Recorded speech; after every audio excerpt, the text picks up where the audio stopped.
friends. Today is March 29th, 2024. Today is also Good Friday, with Easter coming up on Sunday. I'm in the town of Melrose, and this is a beautiful day today. It's nice and cool with the wind blowing and a beautiful blue sky overhead. We've had a lot of rain lately, but today is gorgeous. I just finished an interview with Lori Alsobrook. Lori is a person who's well known in the folk music community here as a dulcimer player primarily and a singer. And she is someone who just seems to show up in all kinds of different places. I've known Lori for a number of years, but I've never really heard her story and how she got into music and what has motivated her. So today I just sat down with her and had a conversation about all that, and I'd like to share that with you now. This is my interview with Lori Alsobrook. I've known you for quite a number of years, but I haven't known you well. And so I know you're the dulcimer woman around town, but that's about all I know. So I'd like to know way back how you got started in music, and then specifically what brought you to the dulcimer. Okay, well, that's a great question. How far back do you want to go? Because I can take you very beginning. Yeah, take me to the very beginning. Well, you can summarize. Didn't we all take forced piano lessons when we were 6, 7, 8, 9, and the piano recitals and all of that? And that's where I got my start. And as much as I didn't like it when I was doing it, it laid the groundwork for everything that I do. First of all, I never practiced. My lesson was at 5 o'clock on Tuesdays. At about 4:15, I'd sit down at the piano and try to sight read what I had to do, and then try to get by with it at the lesson.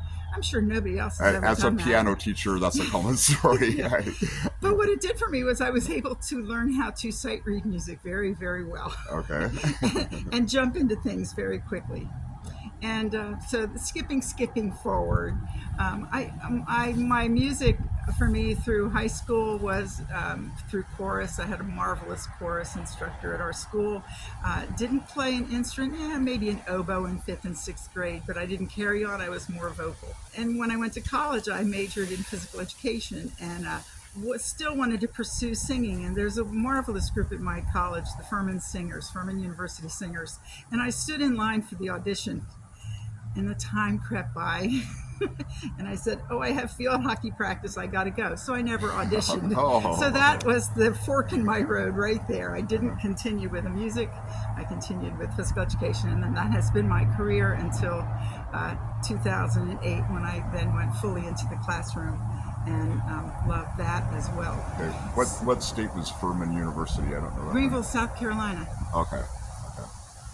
And then to filter my original, I'm originally from outside of Philadelphia, moved to South Carolina for college and first few years of teaching, and then gravitated here to the University of Florida for graduate work, and then looked east and went, Melrose looks like a good place to be, back in 1976, and haven't left. Okay. Spent my career teaching at Melrose Elementary School from 78 until 2017. Okay. When did the dulcimer come into your life? There you go. Now we're talking dulcimer. So both of our kids were counselors at a camp called Camp Weed in Live Oak.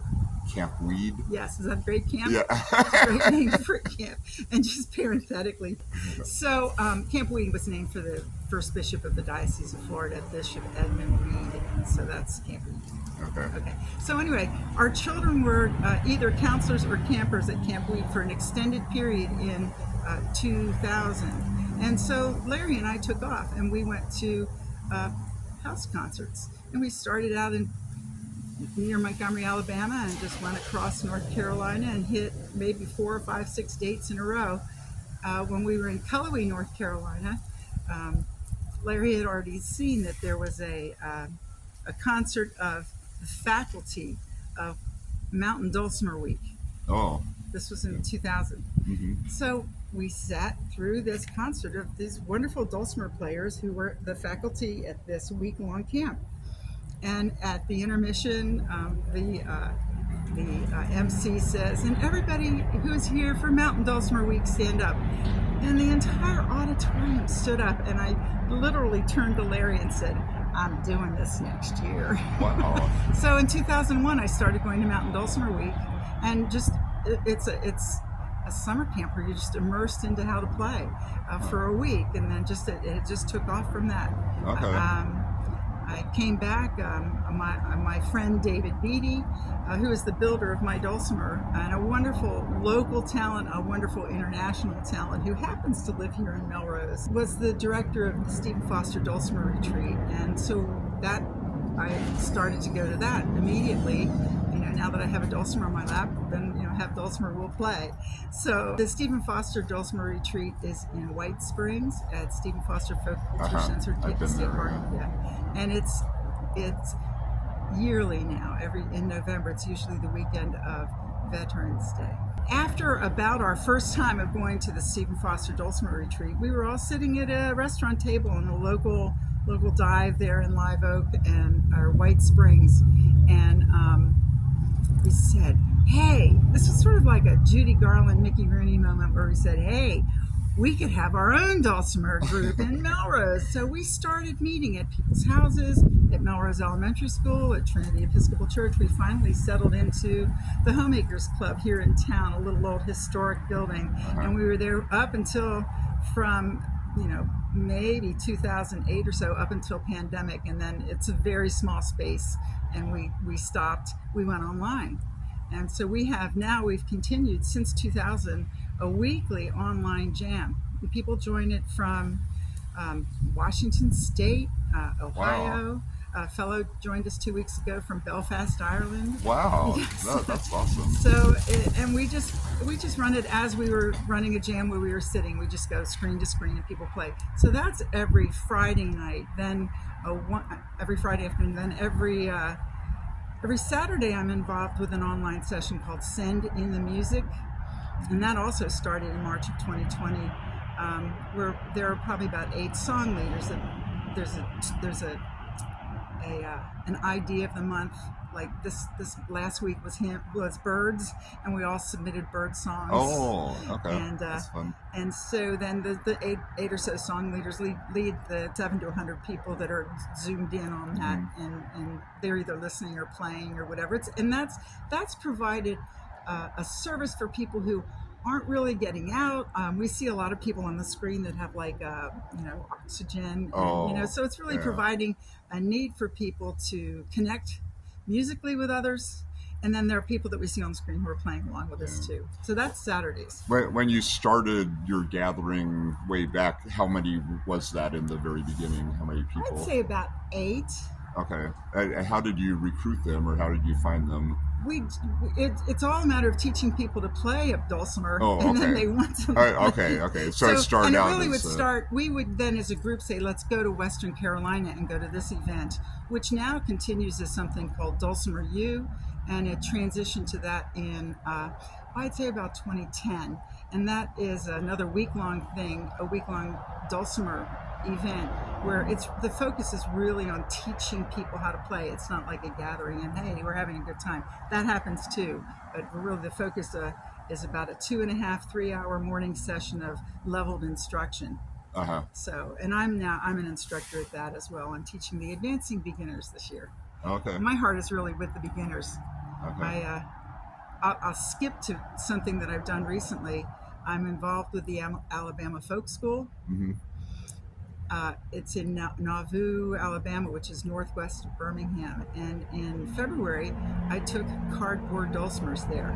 Oh, wow. And we built the cardboard dulcimers, learned how to play, and then they were able to take them home, and now they have an instrument. Wow. People don't have a dulcimer commonly, or sometimes they have them and they're like hanging on their wall as a beautiful piece of art. But, right, yeah. But not necessarily something they're thinking about playing. Yeah.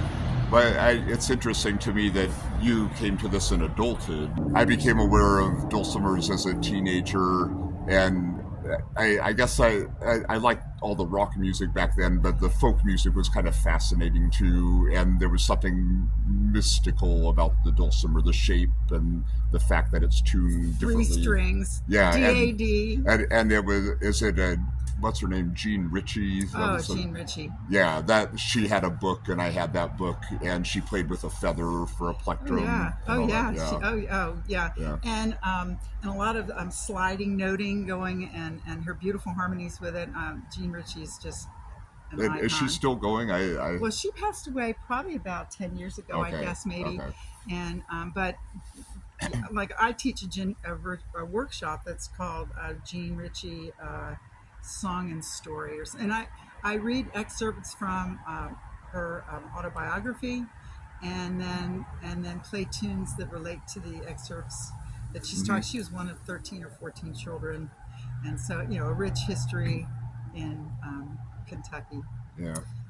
You're from the Pacific Northwest, Right. right? Yeah. So there was the Pacific Rim Project. There was a big group of dulcimer artists there. Robert Force, Albert Doche.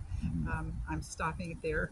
There are many others. Yeah. But they produced an album way earlier on, maybe in the 70s, 80s, 90s, 80s, maybe, the Pacific Rim Project. So you might have been influenced by them without knowing. It could have been. I think it's an Appalachian instrument, pretty much, right? And I was far from Appalachia, so that gave it some more of the mystical air. Yeah. Where here, maybe it's more part of the culture here in Florida. Just in the Southeast in general, it's part of what people have been used to. So I'm trying to remember where I might have first heard one, and I really just can't. I know I listened to like Pete Seeger and some people like that, and who were in the folk world. I remember a man named David Amram. Is that familiar? Okay, he played like penny whistles and had different instruments. Part of my life at Melrose Elementary School, being the founder of Melrose Youth Sports in 1988. Wow. Where I would be driving my son into Gainesville to play soccer, and I thought, gee, let me see if I can form a league here so I don't have to drive. It didn't cut back on the workload, however. So, but right as soon, maybe a year after that, we started having a hoedown in the gym. This gym is a great spot. And we'd bring musicians in. David Beatty coming in on his hammer dulcimer player. I'm on his hammer dulcimer and playing tunes that we could do a barn dance to. And local musicians, several, 5, 6, 7 local musicians then would come in. And we did that for probably nearly 20 years, an annual thing like that. So that was my step into folk music. I was not aware of that. It was a real learning curve to pick up a mountain dulcimer and learn folk tunes. Somehow, because when I hear your name, I think of dulcimer right away. That's the first thing I think of. That's fun. Somehow, Thank you. So somehow you that became your mission and your identity and a lot of things. So it's interesting to me that it came to you later in life like that. I mean, as an adult. Well, most of my students are, I'd say, 60 plus. Although I really want to focus on young people and getting it in their hands. When I go to festivals, most of the people that I'm teaching are of that age. Okay. If you think about, but there's a good reason for that. I mean, if you think about that idea of lifelong learning, right, and you think about keeping dexterity in your fingers, and think about keeping your brain active, and so you can see how it really does appeal to an older group as well as the younger people I'm trying to encourage. I do something in the summertime called Sandy's Music Girl Camp. It's a scholarship camp that's in Lake Wales, and girls come from ages 6 to 9, and then they have a 10 to 19 age group where they come for free, and they learn how to play the dulcimer and the mandolin and the guitar and the banjo and whatever female instructor is there, and it's an all-girl camp. So my heart is to teach beginners, whether they're 6 years old or 86 years old. Yeah. Well, I see one of your gifts also is you are a promoter, or you help other people get excited, because you did that in sports, it sounds like, to create, because that's an ongoing league now. Oh, yeah. And you're not in that anymore. So you started it and it took off. It gives me great joy to turn the traffic light and see that it's happening, and then great joy to turn the traffic light and not be it. Not in the concession stand. So you're a recruiter and an organizer and getting people excited about things. So that's a real gift. That's a real gift. I wanted to ask on the online thing and your monthly activities, how many dulcimer players would you say you're in touch with, say, in a month? Just guessing. Oh, I couldn't even estimate. I know, there's probably about maybe 9 to a dozen people that join me weekly. The Saturday session probably has 80 to 100. Wow. The once a month session here, pre-pandemic, we would have 24 people in that little homemakers club. Have you seen that? I've been in there. Yeah. So we'd have a bass, and and dulcimers take up a lot of space, and so we'd have 24 people in there. But we haven't gotten back to that number yet. Probably about 20. We meet here now at Melrose Center the last Wednesday of every month, and it's during the day, and not as opposed to in the evening when we met before. We meet in the day. We start at 11 o'clock. We take a lunch break. We get lunch here at the center, and then we keep on playing till about 2, and then we head on out. So I'd say we have a good 20 people that come to that, give or take. Yeah, that's really great, though, and it's part of this community's identity. This community of Melrose has an artistic air about it. It really does. On so not many levels. Just the art galleries that Right. we have. What do we have? 3 art galleries, and not just that, but also this has become a real focus of the music scene. There's live music here at the center on Thursdays and Saturdays. Music across the street at the restaurant there. I mean, this is just a real folk focus here. Right. Yeah. Tell me more about whatever online presence you have. Tell me about YouTube, website, anything like that. So with my Heart for Beginners, as I mentioned, I know that when I started out, I had a background in music, and I can read notation, musical notation. And I'm thankful for that, because I was, parenthetically, was recently trying to help somebody who's like, so what's the difference between the ones that are open circles and the ones that are closed circles? And what's that little thing? It's like, what's the hashtag? Yeah. What's that dot mean? So anyway, there's been a lot of that. So that's out. That's out. So that was really it's an eye-opener. Anyway, so it was probably a pandemic project when I'm thinking about how a beginner is learning. And so many dulcimer players are learning by tab, dulcimer tab. Being a jam leader, I want people to get off the tab and feel the music and play the music. But how do you learn the music without having the tab? For most people, they can't just hear and sense it and play it. Right. So I developed this project called No Frills, and I wrote two books, I guess, that were the first one was just all quarter notes and half notes, whole notes, so that a newbie sitting in a jam could follow what everybody else is playing without every single note that they're playing. And then my goal was for that person to then learn the tune in its skeletal form, and then to be able to, as their skills advance, and they can embellish and add as they wish, harmonies, eighth notes, whatever, strumming, different patterns, syncopation, And so that's kind of the goal. Here's the skeletal version, and now you get it, learn it, and go with it. So then in January of 2022, that it started as an outgrowth of the thing I do every Saturday called Send in the Music. The person who runs that, Pat Clark, said, what if we had the first 5 minutes of every session being a no frills spot?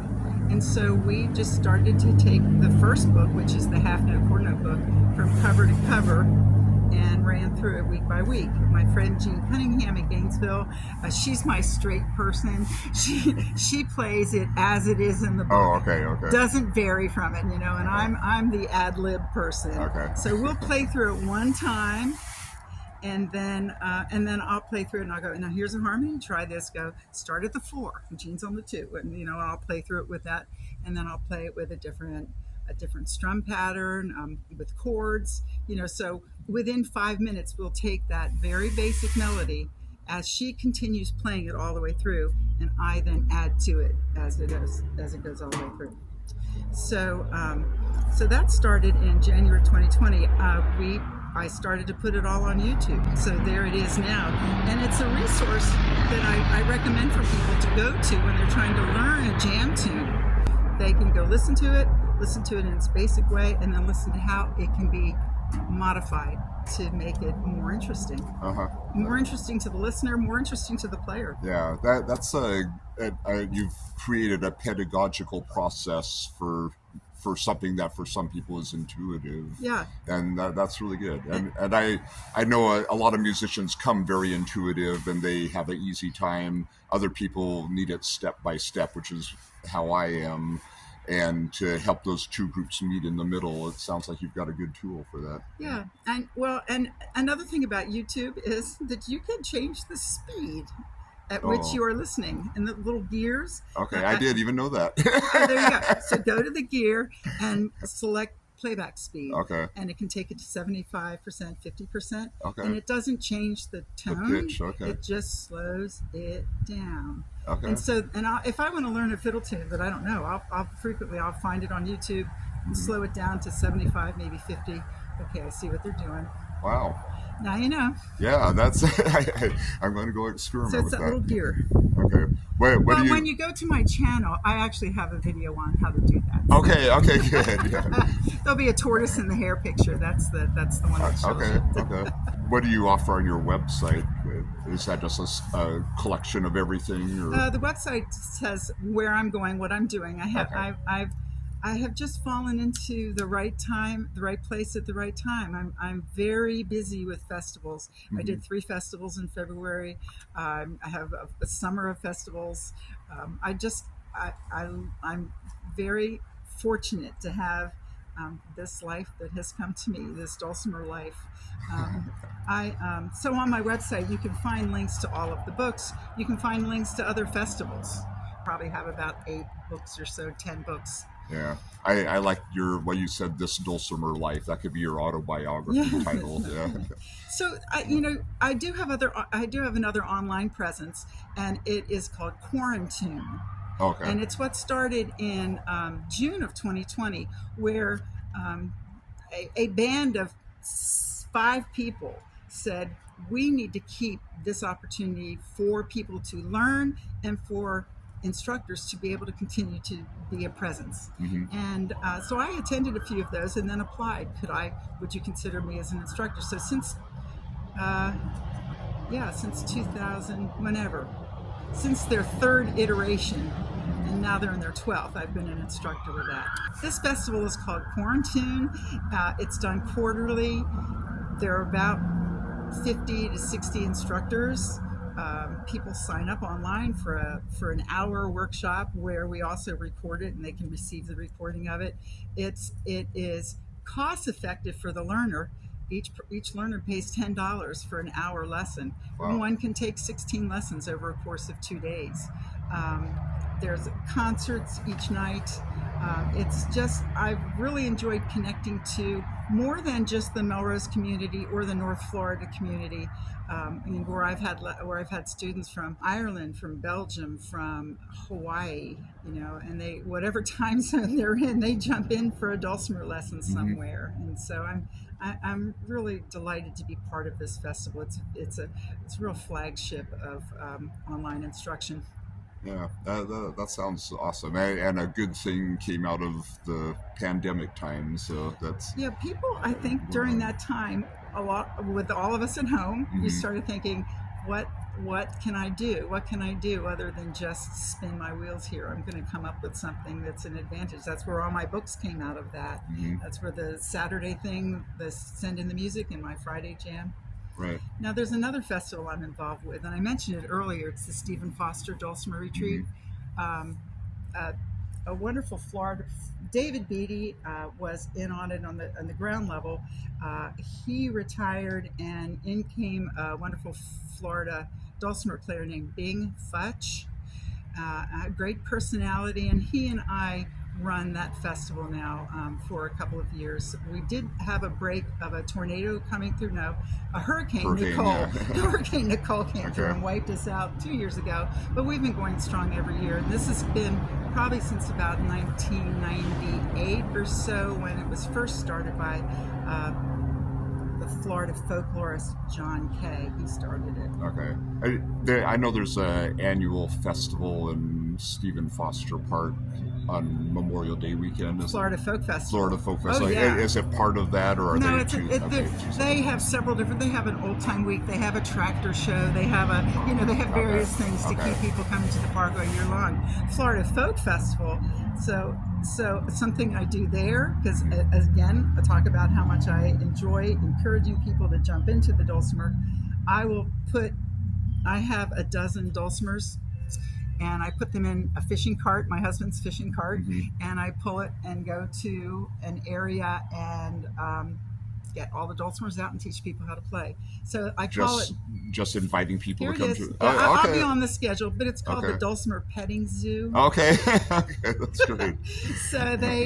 So here it is, learn how to play, put on your lap, let's play some tunes. Okay. I do that. There's a festival next weekend called Barberville. I did that at Will McLean Folk Festival. That is definitely, have dulcimers will travel. Put them in a fishing cart, roll them up to a place that says Petting Zoo, and here you'll learn how to play. Okay. Do you have a song you could play for us today? Okay. I want to tell you a little bit about this dulcimer. This is made by David Beatty. He is actually a Melrose person and a wonderful luthier, and I've had this for over a dozen years, and it's a gorgeous instrument. And I do have it tuned down. The dulcimers are usually D, A, D, keeping a 1-5-1 tuning, but I've tuned this down, so I've started in a B. I'm going to play a few tunes. This first one's called South Wind.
Now, the next tune, I want to change it up a little bit, and I'm bringing this is a dulcimer capo, and I'm bringing this up, and I'm putting it at the first fret, and it changes the tuning. I'm thinking...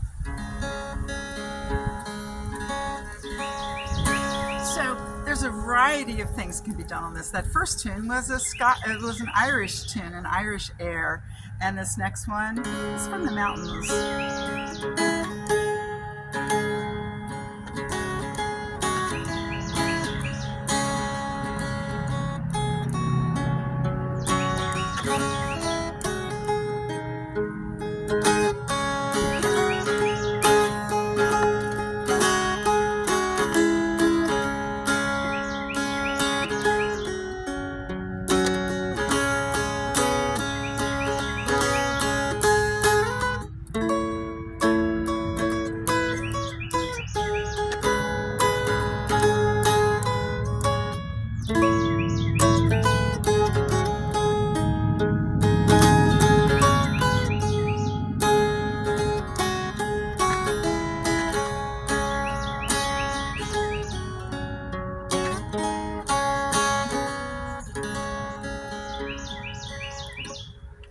Wayfaring Stranger. Thank you for joining me today. I'm going to provide links to a lot of the websites that Lori was talking about, her YouTube and her personal website. I'll put the links down and wherever you put links on a YouTube thing, whatever you call that thing.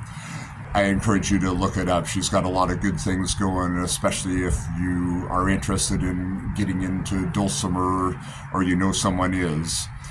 And what impressed me today was learning how she has such a heart for beginners. So if you know someone who would like to get into folk music somehow, they're not sure how, this is an awesome place to start, I think. I invite you to subscribe, if you haven't already, to my channel. I'm working hard on it. It's been a busy time for me now, of course, but I'm trying to get back on track. And every new subscriber just makes my day. So if you want to say thank you, that's the best way you can say thank you. I will be back in the month of April with some more good videos as I get back to my plan. And I just encourage you to keep watching for whatever comes out. And I'll do my best for you to provide the above average content that you've come to expect. For now, have a good day. Goodbye.